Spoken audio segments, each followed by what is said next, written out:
There is a secret weapon that all of us possess. By using it correctly, we can grow and defend ourselves and others around us. But by using it incorrectly, or by not using it at all, we can harm ourselves, our communities, and our culture. As Christians, we misuse or misunderstand this secret weapon often. Or worse, we don't understand the importance of it. The book of James speaks of the power of the tongue. We have forgotten the power of words. Today I want to remind you of the power that we possess, and then I want to share with you how we can reclaim this weapon and use it for God's kingdom. I am a lifelong reader. I also have read books and articles on the power of words in books. This is something that I feel passionately about and that I've thought deeply about, and I'm excited to share it with you today. I believe that words are important, and I want to start by proving that to you. What do Thomas Jefferson, Adolf Hitler, and Jesus the Son of God all have in common? They all understood the importance of words. Jefferson helped to build his nation on words like freedom, rights, and God-given. Adolf Hitler built his regime on words like hatred, pure, and superior.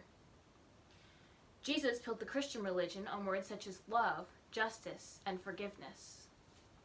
God knows all about the power of words. He created them after all, and he created with them. He spoke and light became. Jesus is also called the Word of God. Movements have been founded and fueled by the power of words. For example, the American Revolution was sparked and supported by great orators such as John Adams, Thomas Jefferson, Thomas Paine, and Patrick Henry. The spread of Christianity was also started and sustained by the words of Jesus and the apostles.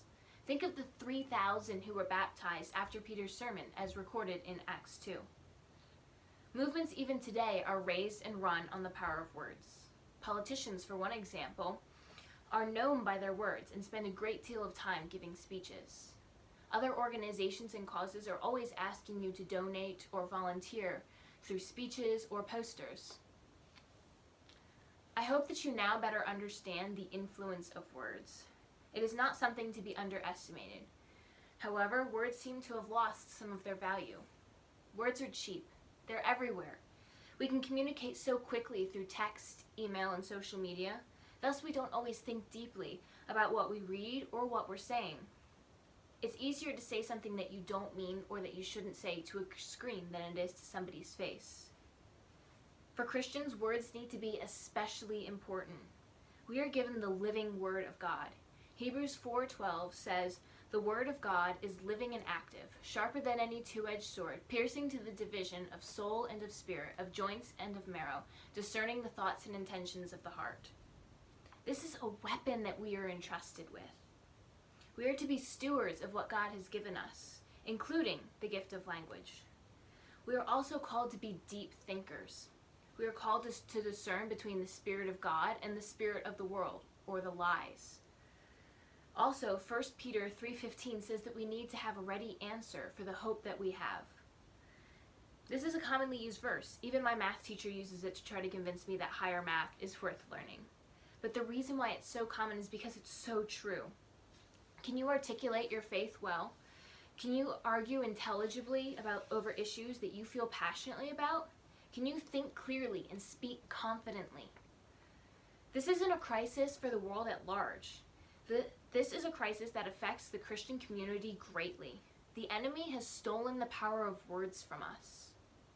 Words are so powerful, and yet most people don't understand how important they are.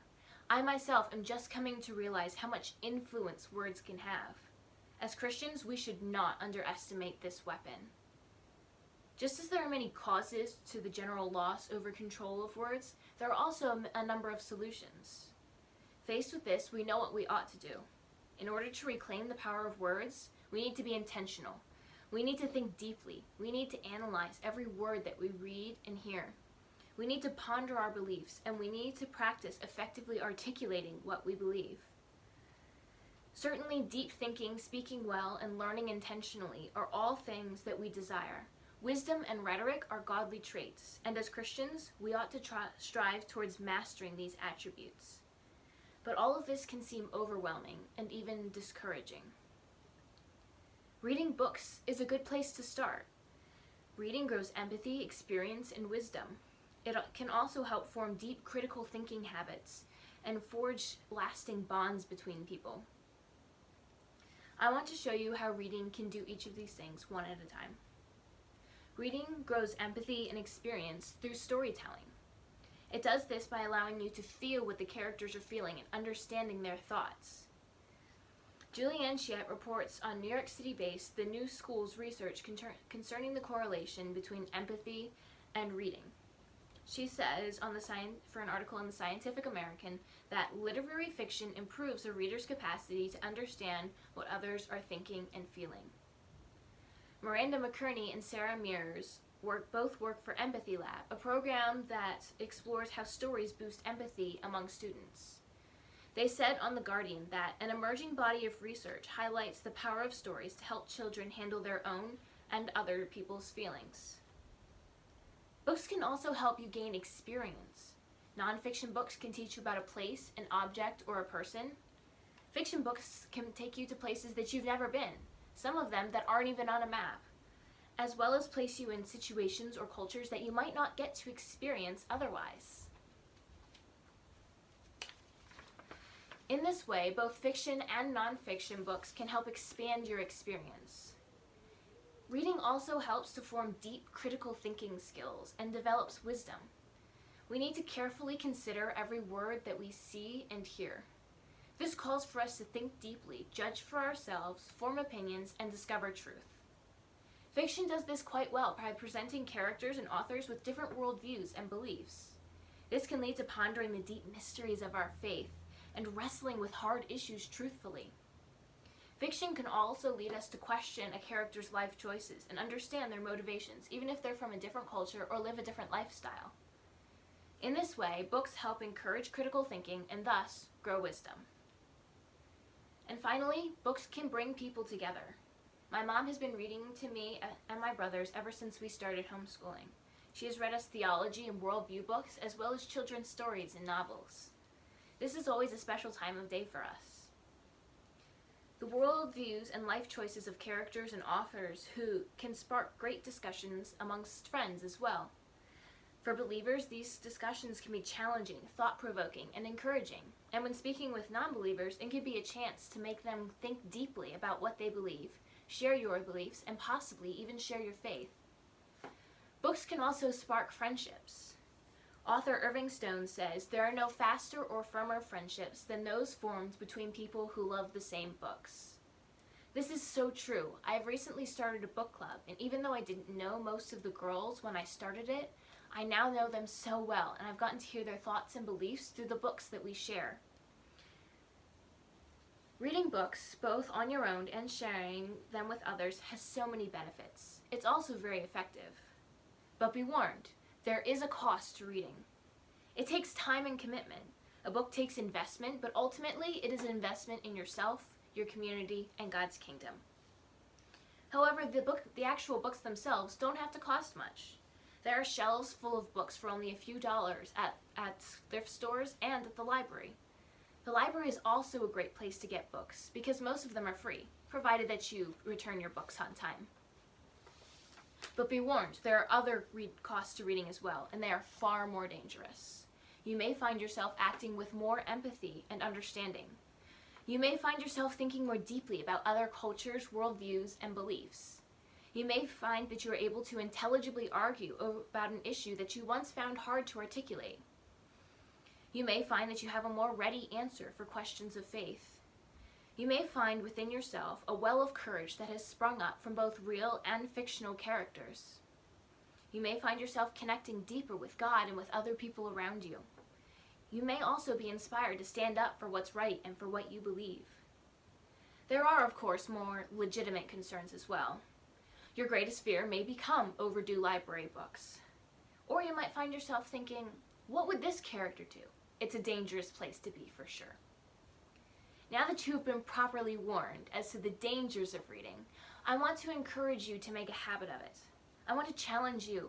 The power of books and words has been underestimated for far too long. It has also been abused and unused. As Christians, this should concern us deeply. We need to reclaim the power of words.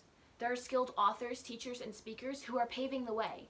We ought to be inspired by them and rise to the occasion.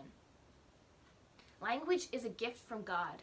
Let us use it, and let us use it well. It is our weapon against the powers of the enemy.